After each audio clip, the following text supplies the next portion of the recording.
My job is to find the best in people that don't look their best. Yeah. And it's a really cool gig. And it really goes back to my original story.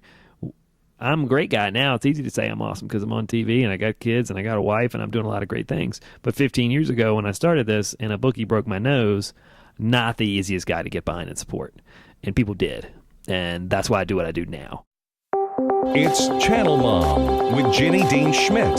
We're here for you.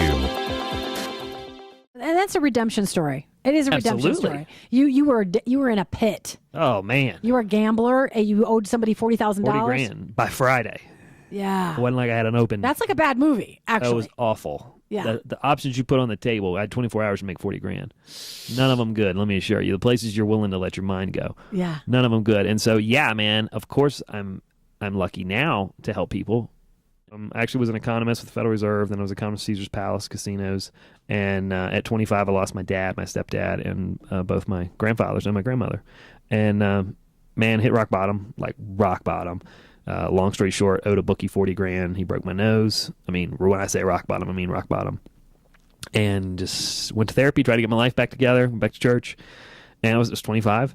And it took me about 5 years to get my stuff back together. But finally, I was just looking for money. And I was cleaning up old ladies' houses. And I begged my grandma to let me clean her basement. And I was going through myself personal therapy with grief. And then I watched my grandma as we were going through. I watched that she was really holding on to stuff that was my grandfather's. And I realized, wait a minute, she's going through the same thing I am on grief. So I just started asking her the questions my therapist had asked me. And out of nowhere, we cleaned the whole basement. And it was something we had, family had yelled at her. And it was like, it wasn't even my aha moment. It was both of our aha moments. It was like, oh, wait a minute. This has nothing to do with stuff. It's all about emotion. And so we know when they freak out and they yell at us and they scream at us. And I had a 70-year-old lady punch me in the face one day. It was 70-year-old lady? She was quite upset.